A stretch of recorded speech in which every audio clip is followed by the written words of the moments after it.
தஞ்சை மறைமாவட்டத்தினுடைய மேனாள் ஆயர் doctor M Devadas கும்புரோஸ் ஆண்டகை அவர்களுடைய உடல் ஓய்வு இல்லத்திலிருந்து எடுத்து வரப்படுகின்ற காட்சியை இப்பொழுது நாம் பார்த்து கொண்டிருக்கின்றோம்.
திரளான மக்கள் கூட்டம் புடைசூழ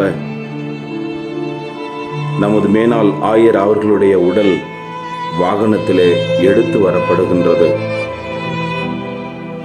மக்கள் எல்லோரும் ஆழ்ந்த துயரத்தில் இந்த பவனியிலே பங்கெடுத்துக் கொண்டிருக்கிறார்கள். தஞ்சை மறைமாவட்டம் ஒரு பேர் இழப்பை சந்தித்திருக்கிறது. மறைமாவட்டத்தினுடைய முதுகெலும்பாக, மறைமாவட்ட வளர்ச்சியின் முழு காரணமாக 25 ஆண்டுகளாக ஆயராக சிறப்பாக பணியாற்றி ஓய்வு பெற்று இன்று இறை அடியை சென்றடைந்திருக்கும் ஆயர் அவர்கள் உடலானது பவுனியாக எடுத்து வரப்படுகின்றது. ஆயர் அவர்களுடைய உடல் தஞ்சை மறைமாவட்ட பேராலய திரு இறுதி ஆண்டவர் பங்கிற்கு எடுத்து வரப்படுகின்ற காட்சியை நாம் பார்த்து கொண்டிருக்கின்றோம்.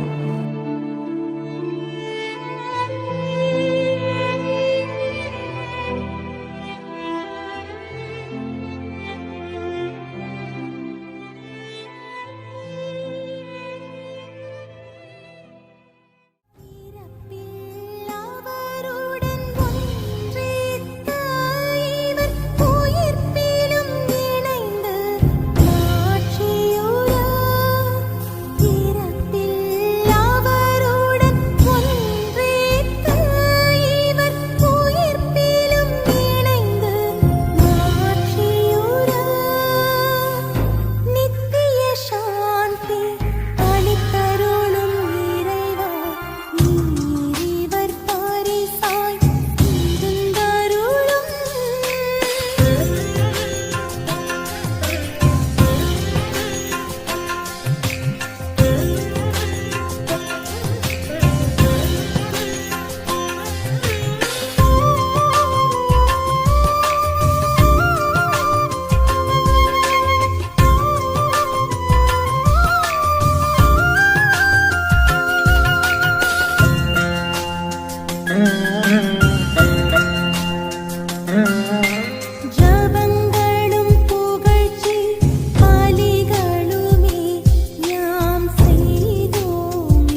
நம் ஆயர் அவர்களுக்கு நன்றி செலுத்தும் நேரம் இது. கடந்த 25 ஆண்டுகளாக தஞ்சை மறை மாவட்டத்திற்கு எண்ணற்ற பணிகளை இவர்கள் மேற்கொண்டு சிறப்பாக ஒரு நல்ல ஆயனாக, நல்ல தந்தையாக, நல்ல ஆன்மீக வழிகாட்டியாக, நல்ல கல்வியாளராக, நல்ல இரக்க குணம் உடையவராக பல்வேறு பரிணாமங்களில் தம்மையே வெளிப்படுத்தி ஒரு சிறப்பான ஒரு ஆயராக திகழ்ந்திருக்கிறார்கள். ஆயர் அவர்களுடைய எல்லா பணிகளையும் முழுமையாக நிறைவேற்றியிருக்கிறார்கள். இறைவன் தனக்கு கொடுத்த ஒவ்வொரு நொடிப்பொழுதையும் சிறப்பாக பயன்படுத்தி மக்களின் முன்னேற்றத்திற்காக, குறிப்பாக மறை மாவட்டத்தினுடைய முன்னேற்றத்திற்காக அதிகமாக உழைத்திருக்கிறார்கள். இரவு பகல் பாராமல் எந்த நேரத்திலும் மறை மாவட்டத்தை குறித்து சிறப்பாக சிந்தித்து செயல்பட்ட நல்ல ஒரு ஆயனாக நம்முடைய மேனாள் ஆயர் அவர்கள் இருக்கிறார்கள். எனவே இன்று இறைவன் அவர்களை அழைத்து விண்ணகத்திலே சேர்த்திருக்கிற வேளையிலே தொடர்ந்து ஆயர் அவர்களுக்காக நாம் ஜெபிப்போம். நம் உள்ளங்கள் எல்லாம் அன்பு ஆயர் அவர்களே, உங்களுக்கு நாங்கள் நெஞ்சார்ந்த எங்களுடைய நன்றியை தெரிவித்துக் கொள்ளுகிறோம். நிறைவாக உங்கள் பணிகளை செய்து இறைவனுடைய திரு அடியை அடைந்திருக்கிறீர்கள். உங்களுக்கு நாங்கள் மீண்டும் ஒரு முறை நன்றி நன்றி என்று எங்களுடைய நன்றியை காணிக்கையாக்குகிறோம். எங்களுக்காக ஜெபியுங்கள், நாங்களும் உங்களுக்காக ஜெபிக்கிறோம் எங்கள் அன்பு ஆயரே.